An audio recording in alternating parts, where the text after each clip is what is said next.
دوسرا امریکی فوجی جو نکلیں تو اس کے بعد Afghan national army take over کر لے. تیسرا امریکی فوجی جو ہیں وہ جب یہاں سے نکلیں تو پیس کیپنگ فورسز ان کی جگہ لے لیں. وہ پیس کیپنگ فورسز کے لیے بھی ابھی تک فائنل نہیں کیا گیا کہ کیا وہ ریجنل کنٹریز سے وہ فوجیں لی جائیں گی یا مسلم ورلڈ سے وہ فوجیں لی جائیں گی. براڈ بیسڈ نیشنل گورنمنٹ، ایک ایسی جو ہے براڈ بیسڈ نیشنل گورنمنٹ بنائی گئی جس میں کہ تمام مخالفین کو یعنی اپوزیشن کو اور حکومتی جو عناصر ہیں تمام کو جو ہے اس میں اکٹھا کیا جا سکے. یہ حکومت جو افغانستان کی اس وقت ہے وہ یہ آبجیکٹیوز رکھے ہوئے ہیں. اس کے بعد ہم جو ایک آبجیکٹیو دیکھتے ہیں خاص طور سے جو امریکہ اس علاقے میں جو چاہتا ہے کہ کیا کرے. وہ سب سے پہلے وہ چاہتے ہیں افغانستان کو اسلحے سے پاک کرنا، طالبان سے کامیاب مذاکرات کرنا اور پھر ان طالبان کا افغان نیشنل آرمی میں شمولیت کو ممکن بنانا، کیونکہ یہ دو جگہوں پر امریکہ نے غلطیاں کی ہیں، ایک افغانستان میں اور ایک عراق میں، اور یہ دونوں غلطیاں تاریخ سے کوئی سبق لیے بغیر لی گئیں، غلطیاں کی گئیں. اور وہ کون سی تھی؟ سب سے پہلے اگر 1857 کی جنگ آزادی آپ کو یاد ہو تو برطانوی سرکار یہاں آئی، اس نے جنگ جیتی اور اس کے بعد انہوں نے مغل فوج جو ہے اس کو ڈسبینڈ کر دیا. وہی مغل فوج جو بعد میں اکٹھی ہوئی اور انہوں نے 1857 کی جنگ آزادی کا غدر جو ہے وہ مچایا. یعنی وہ ایک ایسی ایگزامپل تھی جس سے کہ انسانیت کو سبق لینا چاہیے تھا کہ کوئی بھی ویری ویل اسٹیبلشڈ جو آرمی ہے اس کو ڈسبینڈ نہ کیا جائے. وہ کیا گیا. اب یہاں پر جب عراق میں یہ لوگ داخل ہوئے تو انہوں نے ونس اگین صدام حسین کی آرمی کو ڈسبینڈ کیا اور وہی آرمی پھر اس کے بعد مقتدی صدر کے تحت یا مہدی بریگیڈ کے تحت انہوں نے امریکہ کو جو ہے عراق میں ناکو چنے چبائے. اور یہی چیز پھر انہوں نے طالبان کے ساتھ کی جو کہ ابھی تک امریکہ کو پھنسائے ہوئے ہیں. پھر اس کے بعد طالبان کو قومی حکومت میں جو کردار ہے امریکہ یہ چاہتا ہے. طالبان کیا چاہتے ہیں؟ سب سے پہلے وہ غیر ملکی فوجوں کا انخلا چاہتے ہیں. طالبان کے خلاف جتنے ملٹری آپریشن ہو رہے ہیں اس کا اختتام چاہتے ہیں. تمام ساتھیوں کی گوانٹانامو بے سے واپسی چاہتے ہیں. وہ چاہتے ہیں ایک کمپرومائزڈ اسلام کا نفاذ، یعنی ایک ایسے اسلام کا جو ورژن ہے وہ فائنل کر لیا جائے جو کہ افغان حکومت کو بھی قابل قبول ہو اور طالبان خود بھی اس میں تھوڑا بہت کنسیشن لانا چاہتے ہیں. اور اب وہ وقت آ گیا جبکہ وہ بہت ہی میچورلی کام کر رہے ہیں، یعنی انہوں نے اپنے آپ کو القاعدہ سے بالکل ڈسوسیٹ کر دیا ہے. وہ چاہتے ہیں طالبان اور القاعدہ میں جب بھی میں امریکیوں سے بات کرتا ہوں ان سے کہتا ہوں کہ یہ چیز خاص طور سے آپ ذہن میں رکھیے، آپ جب ٹیررسٹ کا کہتے ہیں تو آپ طالبان القاعدہ دونوں کو ملا دیتے ہیں، حالانکہ یہ دونوں مختلف چیزیں ہیں. طالبان کا جو ایجنڈا ہے وہ لوکل ہے، وہ نیشنل ہے، وہ صرف اور صرف افغانستان میں تبدیلی چاہتے ہیں، جبکہ القاعدہ کا جو ایجنڈا ہے وہ گلوبل ہے، وہ ساری دنیا میں ایک تبدیلی چاہتے ہیں. لہٰذا آپ ان دونوں کو ایک چھڑی سے نہ ہانکیں. اور یہی وہ جگہ ہے جہاں پر کہ امریکہ غلط کر چکا ہے اور اس کی وجہ سے اس کو اس غلطی کا خمیازہ بھگتنا پڑ رہا ہے ابھی تک. اب آخر میں پاکستان کے وہ آبجیکٹیوز کیا ہیں جس کی وجہ سے کہ پاکستان سمجھتا ہے کہ یہ گیم جو اینڈ ہو رہی ہے اس میں اس کا کیا رول ہو. افغانستان میں انڈیا کے بڑھتے ہوئے کردار کو کم کیا جائے، طالبان کا قومی حکومت میں حصہ بھرپور طریقے سے جتنی کہ ان کی پاپولیشن ہے، اور اکثر ہم طالبان کو جو پشتون میجورٹی ہے اس کے لحاظ سے ان کا شیئر مانگتے ہیں جو کہ 43% ہے. ڈرون حملوں کا پاکستان کے ٹرائبل ایریاز میں خاتمہ، افغانستان اور انڈیا کا پاکستانی طالبان کو سپورٹ دینے سے جو ہے ان کی واپسی، یعنی وہ کس طریقے سے ان کو سپورٹ دینا بند کر دیں، اور افغانستان اور انڈیا کا بلوچ علیحدگی پسند عناصر کو بلوچستان میں جو سپورٹ کرنا ہے اس سے ان کو منع کرنا امریکہ کا. یہ چند میں نے آپ کے سامنے جو پیش کی کہ جو اسٹیک ہولڈرز ہیں وہ کیا چاہتے ہیں افغانستان میں، اور اس میں پھر امریکہ اور پاکستان جو ہے ان کے تعلقات پر پھر میں بھرپور طریقے سے اس پر ایک نظر آخر میں دوں گا. امریکہ اور انڈیا کے جو بڑھتے ہوئے تعلقات ہیں ان سے یہ واضح ہو گیا کہ افغانستان میں امریکہ انڈیا کو ایک بہت اہم رول دے چکا ہے اور دے رہا ہے اور 2014 کے بعد بھی دیتا رہے گا. یہ وہ چیز ہے جو کہ پاکستان کو قطعی طور پر ناقابل قبول ہے. جبکہ دوسری طرف پاک امریکہ تعلقات میں بری طرح جو ہیں وہ بری طریقے سے متاثر ہو رہے ہیں. اس وجہ سے ایسا لگ رہا ہے کہ 1992 میں جب روس نے 1989 میں جو ہے روس نے یہاں سے جو ہے پیک اپ کرنا شروع 1988 میں پیک اپ کیا تھا، 89 میں اس کی جو ہے وہ سسٹم کا فال ہوا، اور 1992 میں جو ہے وہ ایک برے طریقے سے امریکہ بھی یہاں سے گیا اور یعنی اس نے مجاہدین کو سپورٹ کرنا چھوڑ دیا اور روس بھی یہاں سے گیا. اور وہ واقعہ ہو گیا جس کی طرف کہ میں توجہ دلانا چاہ رہا ہوں کہ کہیں 2014 بھی ایسا ہی نہ ثابت ہو جس میں کہ وہ ملک جو کہ افغانستان میں داخل ہوا تھا وہ جنگ کو انکمپلیٹ کیے بغیر یہاں سے چلا جائے، انکمپلیٹ کر کے چلا جائے، اور پھر بعد میں پاکستان کو اس کا خمیازہ بھگتنا پڑے، جیسے کہ پاکستان نے 1992 میں بھگتا تھا۔ لہٰذا ہمیں یوں لگتا ہے کہ اگر ایسا ہوا تو پھر ونس اگین اسکوئر ون کی طرف ہماری پوزیشن آ جائے گی۔ امریکی پالیسی کیا ہے افغانستان کی طرف، جس میں کہ وہ پاکستان کی بھرپور سپورٹ چاہتے ہیں؟ وہ یہ چاہتے ہیں، امریکی سیکرٹری خارجہ جو ہیں انہوں نے یہ کہا ہے کہ we want to fight, talk and build Afghanistan. Fight, talk, build Afghanistan, یہ تینوں چیزیں ایک وقت میں ہونا ممکن نہیں ہے۔ آپ فائٹ کرنا چاہتے ہیں تو آپ کو ٹاکس کرنی ہوں گی، آپ کو ٹاکس چھوڑنا ہوں گے، اور اگر آپ ان سے نیگوسیشن کرنا چاہتے ہیں تو پھر آپ کو فائٹ کرنا چھوڑنی ہوگی۔ آف کورس بلڈ کرنا افغانستان کو، یہ نیبرنگ کنٹریز اور جتنے بھی افغانستان کے دوست ممالک ہیں یہ ان کی اخلاقی ذمہ واری ہے، لیکن یہ فائٹ اور ٹاک یہ دونوں ایک دوسرے کی ضد ہیں، یہ ایک وقت میں نہیں ہوتے ہیں۔ اور یہی وہ جگہ ہے جہاں پر کہ امریکہ کے ڈبل سٹینڈرڈز ہمیں نظر آ رہے ہیں کہ وہ ایک طرف کہتا ہے کہ پاکستان میں حقانی گروپ کو کرب کیا جائے، یعنی ان کے اوپر ایک سختی دکھائی جائے، اور دوسری طرف وہ حقانی گروپ ہی سے مذاکرات بھی کر رہا ہے اور طالبان کو قطر میں دفتر کھول کر بھی دے رہے ہیں۔ اگلے 2 سالوں میں امریکہ چاہتا ہے کہ 4 لاکھ افغان فوجیوں کو تیار کر لیں۔ پچھلے 10 سال میں ایسا نہیں ہو سکا، اگلے 2 سال میں 2014 تک ہو جائے گا۔ ہمیں تھوڑا سا اس کے اوپر شک ہے کہ یہ ایک بہت ہی ایمبیشیس سا امریکہ نے اپنے لیے ایک پلان رکھا ہوا ہے۔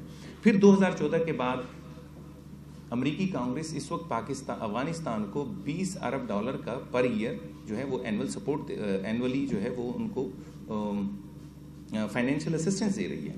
2014 کے بعد مزید 2024 تک ایسا کر پائے گی امریکی کانگریس، خاص طور سے تب جب کہ وہاں پر وہ سب آبجیکٹیوز بھی ان کے اچیو نہیں ہو رہے جو وہ چاہتے ہیں۔ تھوڑا بہت مشکل ہو جائے گا۔ امریکی کانگریس ایسا اگر نہ کر پائی تو پھر کیا ہوگا؟ اگر میں کہہ رہا ہوں کہ مشکل ہو جائے گا تو امریکی کانگریس ایسا نہیں کر پاتی ہے تو کیا ہوگا؟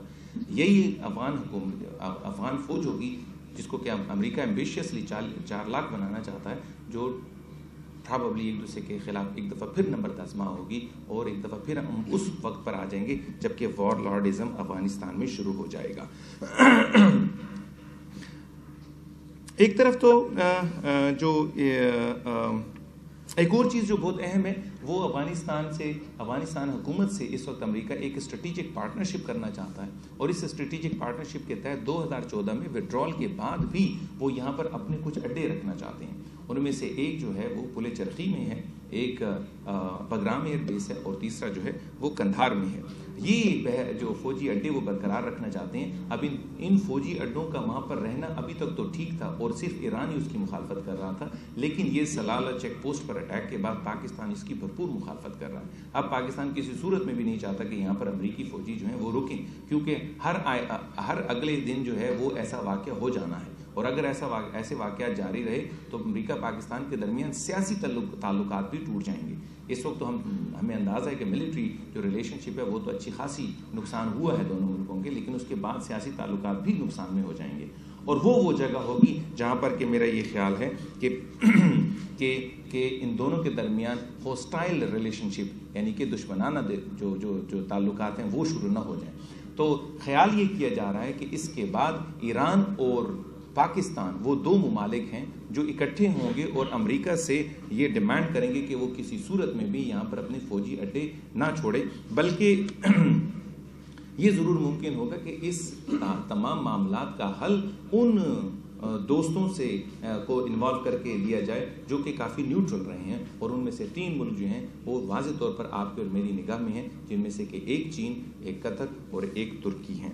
تو یہ 3 ممالک ہیں جن سے کہ ایکسپیکٹ کیا جا رہا ہے کہ وہ کوئی اہم قسم کا جو ہے یہاں پر رول پلے کریں۔ میں اپنے اس جو ڈسکشن ہے اس کو میں ایک چھوٹا سا ٹرن دینا چاہوں گا اور آپ کی خبر میں لانا چاہوں گا کہ پاکستان یو ایس ریلیشنز کو جو اس وقت ریپبلکن امیدوار ہیں وہ کس نظر سے دیکھ رہے ہیں۔ جتنے بھی ریپبلکن کینڈیڈیٹس ہیں، پریزیڈینشل کینڈیڈیٹس امریکہ میں، ان میں سے زیادہ تر نے کہا ہے کہ پاکستان ایک ناقابل اعتبار اتحادی ہے، انریلائبل ایلائی یا ایڈورسری ہے، یا دنیا کے سب سے پرتشدد اور غیر پختہ یعنی انسٹیبل کنٹری ہے، پاکستان کو قرار دیا گیا۔ تقریباً سب کا کہنا ہے کہ پاکستان کے ساتھ ایک ٹف فارن پالیسی اختیار کی جانی چاہیے۔ ان میں سے ایک صاحب نے تو یہ تک کہہ دیا کہ پاکستان ایک ایسا ملک ہے جو should keep Americans up at night, یعنی رات میں امریکیوں کو جگائے رکھتا ہے، پاکستان ایک ایسا ملک ہے، لہٰذا ان میں سے کسی کو بھی پاکستان کی اہمیت کا ابھی تک ادراک نہیں ہوا ہے۔ جو سوال یہاں پر بنتا ہے وہ یہ ہے کہ کیا امریکہ اس خطے میں پاکستان کے بغیر اپنے مقاصد حاصل کر لے گا؟ کیا افغانستان میں قیام امن اور اس علاقے میں استحکام پاکستان کے بغیر قائم ہو سکتا ہے یا یہ ممکن ہے؟ ان سوالات سے ہم اندازہ کر سکتے ہیں کہ ان امیدواروں کا، صدارتی امیدواروں کا پاکستان کے بارے میں کتنا کم علم ہے، یعنی ان کو پاکستان کے کھونے کے نتائج کا کچھ اندازہ نہیں ہے، اور ہم چاہتے ہیں کہ وہ اس معاملات کو، ان تمام معاملات کو بڑے گہرے نظر سے دیکھیے۔ یہ بڑا انٹرسٹنگ سا ان کے ایک کینڈیڈیٹ ہیں جن کا نام ہرمن کین ہے، اور وہ اس حد تک لا علم ہے کہ انہوں نے یہ تک کہہ دیا کہ لیبیا کی جو نئی حکومت بننے والی ہے اس میں طالبان کو بھی اکوموڈیٹ کیا جائے، یعنی طالبان کو بھی حصہ دیا جائے۔ آئی ڈونٹ انڈرسٹینڈ ریئلی، یعنی لیبیا کی کونسل میں طالبان کو کس طریقے سے رکھا جا سکتا ہے یا ان کا کیا رول ہے؟ تو بدقسمتی سے الفاظ کا جو ہے وہ الفاظ کا چناؤ بھی نہیں ہو رہا ہے، اور ان کو یہ بھی نہیں معلوم ہو رہا کہ منہ سے کیا نکل رہا ہے، لیکن وہ ڈیبیٹ میں ضرور حصہ لے رہے ہیں۔ تو یہاں سے آپ اندازہ لگا سکتے ہیں کہ وہاں پر اس وقت کتنی بری حالت ہے پاکستان اور امریکہ کے تعلقات کو ایک درست پیرائے میں دیکھنے کی۔ امریکہ کو یہ بھی احساس کرنا ہوگا کہ یہ یونی پولر کا زمانہ نہیں ہے، وہ زمانہ گیا جب وہ ایک ڈکٹیشن دیا کرتا تھا۔ اب ایک ایسا وقت آ گیا جس میں کہ اسے بہت سے ممالوں کی کانسنٹ، یعنی ان تمام بہت سے ممالوں کی، بہت سے دوستوں کی ہاں کی ضرورت ہے۔ وہ زمانے کے جب امریکہ یہ کہتا تھا کہ مائی وے اور ہائی وے، اور ہمیں اس چیز کو بھی خاص طور سے اس ایسپیکٹ کو امریکہ پاکستان تعلقات کے درمیان میں دیکھنا ہوگا۔ ایک بہت اہم چیز جو میں اپنے خاص طور سے اسٹوڈنٹس کو یہ بتاتا رہا ہوں اور ایک دفعہ پھر یہاں پر ہائی لائٹ کرنا چاہوں گا کہ پاکستان اور امریکہ کے تعلقات میں یہ ایک سیاسی معاملہ ہے۔ اگر وہ تعلقات خراب ہوتے ہیں تو اس کو ریپیئر کرنے کا طریقہ ہے جو کہ سیاسی ہے، نہ کہ سلالہ پوسٹ کی طرح جو ہے کوئی ملٹری اٹیک ہو جائے۔ جب یہ ایسا ہوتا ہے تو اس کے بعد کیا ہے؟ اس کے بعد رنجشیں اور زیادہ بڑھ جاتی ہیں، گیپس اور زیادہ ایکسپینڈ ہو جاتے ہیں۔ بائی دا وے گیپس ہم دونوں کے درمیان آلریڈی بہت زیادہ بڑھ چکے ہیں۔ وہ ریمنڈ ڈیوس کا کیس ہو سکتا ہے، وہ ریمنڈ ڈیوس کے کیس کے دوران پریزیڈنٹ کلنٹن کا پریزیڈنٹ اوباما کا یہ کہنا کہ جی وہ ایک ڈپلومیٹ ہے اس لیے اس کو چھوڑ دیا جائے، حالانکہ وہ ایک کانٹریکٹر نکلتا ہے، وہ ڈپلومیٹ نہیں ہوتا۔ یا یہ کہہ دینا جان کیری کا کہ جی ہم اس کو یہاں سے لے کر جا رہے ہیں اور وہاں پر جو اس کے اوپر بھرپور کیس چلایا جائے گا، جبکہ اس پر کیس نہیں چلایا جاتا۔ یا یہ کہ جو 2 مئی کا واقعہ ہوا ہے اس میں پوری قوم جو ہے وہ بہت برے طریقے سے شرمسار ہے۔ پوری قوم میں کوئی ایسا نہیں ہے کہ ہم لوگ اسامہ بن لادن کے سپورٹر ہیں، بلکہ ہم لوگوں کو اس بات کا افسوس ہے کہ پاکستان کی جو ٹیریٹوریل ساورینٹی ہے اس کو زد پہنچی ہے، اور اس وجہ سے ہم لوگ اس سے وجہ ان تمام معاملات میں ناراض ہیں۔ یا میمو گیٹ اسکینڈل میں بھی ہمیں نظر آتا ہے امریکہ کا کس حد تک رول ہے۔ تو یعنی پے در پے پاکستان اور امریکہ کے درمیان کچھ ایسی چوٹیں دونوں کے تعلقات میں لگائی گئی ہیں جس کی وجہ سے کہ وہ ویسے ہی کافی دونوں کے درمیان ایک خلیج پیدا ہو گئی ہے۔ تو اب سیاسی معاملات کو اگر حل کرنے کے لیے کوئی ایسا واقعہ ہو جاتے تو اس سے مزید گلف پیدا ہو رہا ہے۔ 9/11 کا واقعہ بھی اگر آپ مجھے تھوڑی سی اجازت دیں تو وہ بھی سیاسی تھا، اور اس کو بھی ملٹریلی حل کیا گیا۔ جب بھی کوئی سیاسی معاملہ اور اس کو ملٹری مین سے حل کیا جائے، یا کوئی ملٹری معاملہ اور اس کو سیاسی مین سے حل کیا جائے، تو یہ غیر فطری حل ہوتا ہے، اور غیر فطری حل ہمیشہ اپنے آپ کو برے طریقے سے آپ کے سامنے دکھاتا ہے۔ اور یہی وجہ ہے کہ آج ہم دیکھ رہے ہیں کہ 10 سال گزرنے کے باوجود امریکہ جس کام کے لیے یہاں آیا تھا وہ کام پورا نہیں ہو سکا ہے۔ یہ غیر فطری عمل کو فطری کرنا ہوگا، یعنی وہ ایک سیاسی معاملہ تھا اور اس کو سیاسی طریقے سے حل کرنا ہوگا، وجہ اس کی کہ 2 ملکوں کے اوپر حملہ کر دیا جاتا ہے۔ آپ سوال جواب کریں گے تو اس میں مزید اس کے بارے میں تفصیلات آپ کے سامنے گوش گزار کروں گا۔ چند جو تجاویز ہیں ان معاملات میں اس لحاظ سے وہ میں آپ کے سامنے پیش کروں گا۔ وہ یہ ہیں کہ فاٹا میں جو آپریشن ہے وہ بند کیا جائے، سیاسی عمل کو شروع کیا جائے، جتنے بھی جنگجو لوگ ہیں ان کی سپلائی لائن کو کاٹا جائے۔ ہم لوگ ابھی تک فائر فائٹنگ میں مصروف ہیں، یعنی جو شخص بھی جنگجو بن جاتے ہیں ہم اس سے لڑنے کے لیے پہنچ جاتے ہیں، ہم پیچھے سے ان کی سپلائی لائن کاٹنے کو تیار نہیں ہے جہاں سے کہ سپورٹ آ رہی ہے۔ اگر آپ وہ سپلائی لائن کاٹ دیں تو یہ تمام کا تمام جھاگ خود بخود بیٹھ جائے گا۔ لہٰذا بدقسمتی سے ابھی تک ہم فائر فائٹنگ میں مصروف ہیں۔ جہاں تک نیٹو کی بات ہے تو بین الاقوامی معیار کے مطابق ان سے جو ٹرانزٹ فی ہے وہ چارج کی جائے، ضرورت کے مطابق جو ویئر اینڈ ٹیئر کا جو معاوضہ ہے آپ ان کو اس لحاظ سے وہ ان کو دیں. جو ٹرمز آف انگیجمنٹ ان کو نئے سرے سے لکھیں اور اس میں خاص طور سے پاکستان جو وار آن ٹیرر میں امریکہ کے ساتھ تعاون کر رہا ہے اس کا کچھ نہ کچھ ہمیں جو ہے اس کا کچھ نہ کچھ ہم رزلٹ حاصل کریں. اب مسئلہ یہ ہے کہ پاکستان بھرپور طریقے سے وار آن ٹیرر جو امریکہ کی تھی کسی زمانے میں، اور آج مجبوراً پاکستان کی بھی وہ جنگ ہو چکی ہے کیونکہ ہم نے بھی اس میں 35-36 ہزار اپنے جو ہم وطن ہیں وہ اس میں جو ہیں لگا دیے ہیں اور جن کی جانیں جو ہیں وہ ضائع ہوئی ہیں اس میں. تو اب ایسے موقع پر بہتر یہ ہے کہ ہم کسی طریقے سے اپنے ملک کے ان تکلیفات کا مداوع کریں جس کی ضرورت ہے، اور اس وقت پاکستان میں سب سے بڑا کرائسس انرجی کا ہے. لہٰذا سویلین نیوکلیئر ٹیکنالوجی کے بارے میں امریکہ سے بات کی جائے کہ وہ ٹرانسفر کرے. کیا امریکہ نے پہلے یہ کسی کو ٹرانسفر نہیں کیا؟ ہمارے نیبر میں ہی انڈیا کے ساتھ ایک بھرپور قسم کا امریکہ کے ساتھ ایگریمنٹ ہوا ہے جس کو کہ سویلین نیوکلیئر ٹیکنالوجی ایگریمنٹ یا اس کو ڈیل 123 کہتے ہیں. 123 وہ 123 اس آرٹیکل کا نام ہے ہائیڈ ایکٹ جسے کہتے ہیں، جس کے تحت کہ وہ ایگریمنٹ دونوں کے درمیان ہوا ہے اور انڈیا کو وہ نیوکلیئر ٹیکنالوجی امریکہ اب ٹرانسفر کر رہا ہے. اس کے لحاظ سے جو پاکستان میں جو توانائی کا بحران آیا ہے ہم اس جو حساس شکل اختیار کر گئے، اور پاکستان کی سلامتی بھی اب اس کے لحاظ سے اسٹیک پر ہے، ہم اس مسئلے کا جو ہے حل حاصل کر سکتے ہیں. CIA پاکستان میں صرف القاعدہ کے لیے نہیں بلکہ وہ پاکستان کی ایٹمی صلاحیت پر بھی نظر رکھے ہوئے. اب جبکہ حسین حقانی جو واشنگٹن میں سفیر نہیں رہے تو وقت کا تقاضا یہ کہ CIA کی سرگرمیوں کو بھی محدود کیا جائے. نیٹو سپلائی کو پاکستان کی ضروریات سے مشروط کیا جائے. اگر نیٹو سپلائی کو بند کر دیا تو امریکہ، یہ بھی کہا جاتا ہے کہ امریکہ رشیا اور سینٹرل ایشین ریپبلکس کے راستے سے جو ہے اپنی پروڈکٹس کو لے آئے گا. آپ کے ذہن میں یہ ہونا چاہیے کہ اس لحاظ سے امریکہ کو وہ پروڈکٹس جو پاکستان سے جا رہی ہیں 45% مہنگی پڑیں گی اور 25 دن لیٹ وہاں پر پہنچے گی وہ پروڈکٹ. اگر پاکستان جیسے کہ پاکستان نے بند کر دی اور یہ کہہ دیتا ہے کہ ہمیں سویلین نیوکلیئر ٹیکنالوجی ٹرانسفر کی جائے ورنہ یہ بند رہے گا، تو ایسی صورتحال میں آف کورس وہ رشیا کی طرف چلے جائیں گے.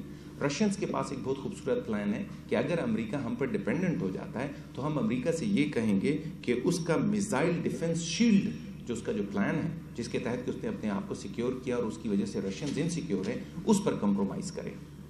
وہ امریکہ کبھی بھی نہیں کرے گا. لہٰذا وہی امریکہ جو پاکستان کو چھوڑ کر وہاں جائے گا کہ وہاں سے بھرپور طریقے سے نیٹو سپلائی کرے، وہی امریکہ دوبارہ واپس آئے گا آپ کے پاس. جو میزائل ڈیفنس شیلڈ ہے اس پر کمپرومائز کرنا امریکہ کے لیے ناممکن ہے بنسبت اس کے کہ وہ پاکستان کے انرجی کرائسس کو حل کرے. لہٰذا یہ لوگ پھر واپس آئیں گے اور اس کے بعد آپ ایک دفعہ پھر اپنی ٹرمز آف انگیجمنٹ پر ان کو انوالو کر سکتے ہیں. میرا سب سے آخری جو بہت امپورٹنٹ آرگومنٹ جو میں چاہوں گا آپ لوگوں کے ساتھ شیئر کرنا وہ یہ ہے کہ اس وقت امریکہ پاکستان کے تعلقات کو کیا شکل دی جائے، اور اس کے لیے میں ایک ٹرم کوائن کر رہا ہوں آپ کے سامنے، and that is called congagement. CONGAGEMENT. Now what is congagement? کون سے مطلب کنٹینمنٹ اور انگیجمنٹ کا مینٹ ان دونوں کو ملا، یعنی پاکستان اور امریکہ کے تعلقات کسی صورت میں بھی انگیجمنٹ نہ ہوں اور نہ ایک دوسرے کو کنٹین کرنے کے ہوں. پاکستان اس کو انگیج بھی کرے اور کنٹین بھی کرے. ان دونوں تھیریز کی اپلیکیشن ایک خوبصورت تعلقات کو جنم دے گی. ہمیں اس چیز کو خاص طور سے دیکھنا ہوگا، ادروائز ہمارے لیے یہ چیز بہت مشکل ہو جائے گی کہ ہم اپنے کانسیپٹس کو یا اپنے تعلقات کو امریکہ سے اس لیول پر رکھیں جس لیول پر ہم رکھنا چاہتے ہیں. یہ بہت امپورٹنٹ ہے آپ کے ذہن میں یہ ہو کہ اس وقت پاکستان امریکہ سے ناراض ہے، اس کے باوجود بھی امریکہ کے دباؤ اور اس کی ایڈ کی وجہ سے ہمیں بہت سے کام کرنے پڑ رہے ہیں. تو اس وقت پاکستان کس قسم کا دوست ہے امریکہ کا؟ وہ اسٹرینجڈ کلائنٹ ہے، ESTRANGED، اسٹرینجڈ کلائنٹ، یعنی ایک ایسا کلائنٹ پیٹرن کلائنٹ ریلیشن شپ میں پیٹرن امریکہ ہے، کلائنٹ پاکستان ہے، لیکن اس دفعہ یہ کلائنٹ ناراض ہے. اور یہ ناراض کلائنٹ کیا چاہتا ہے؟ یہ ناراض کلائنٹ پیٹرن کا کام نہیں کرنا چاہتا. وہ پیٹرن اس کو بتاتا ہے کہ جی آپ نے اتنے علاقوں پر اتنی بمباری کرنی ہے، یعنی فار ایگزامپل 20، اور کلائنٹ چونکہ ناراض ہے وہ 2 جگہوں پر بمباری کر کے آ جاتا ہے اور وہ اس کو پسند نہیں کر رہا ہے.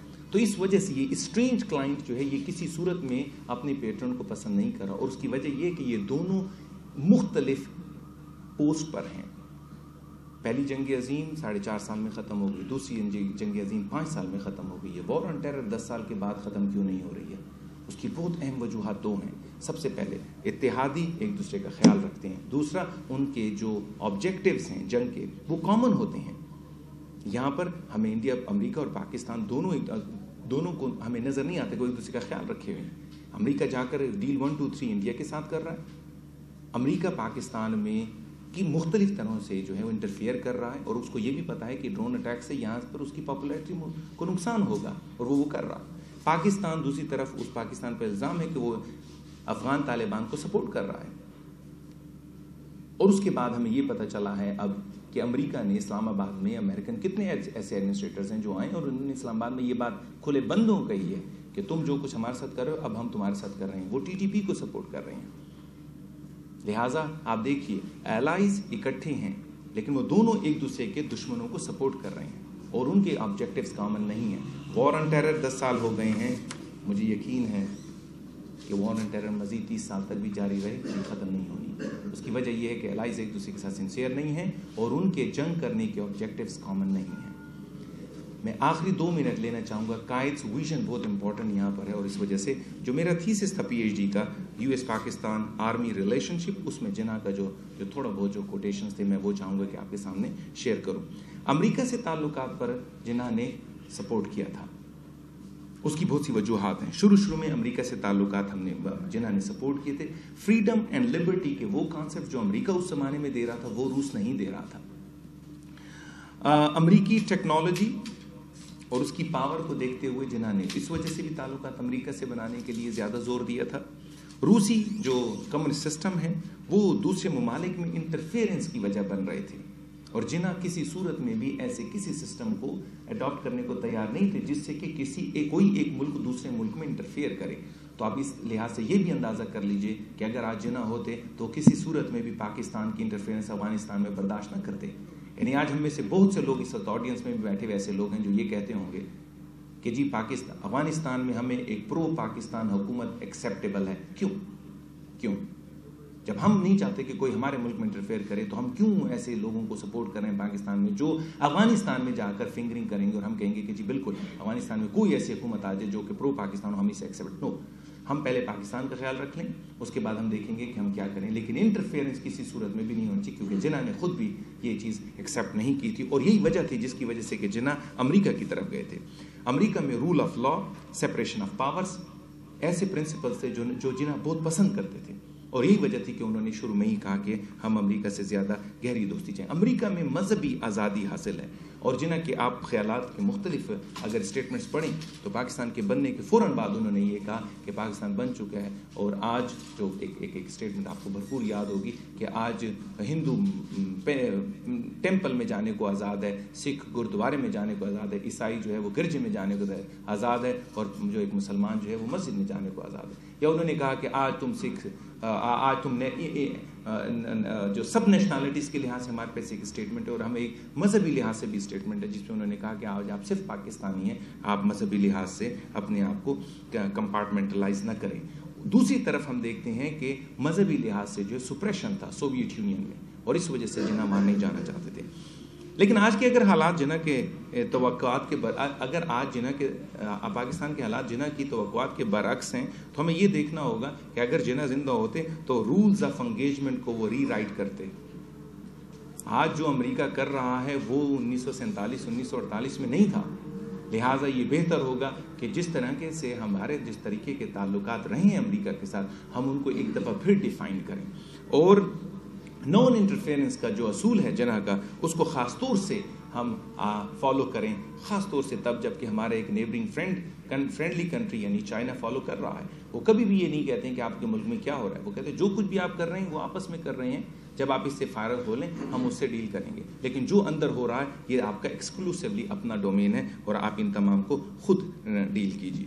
امریکہ اس لحاظ سے اس چیز کو نظر انداز نہیں کرتا بلکہ وہ اس میں خاص طور سے انٹرفیئرنس کرتا ہے.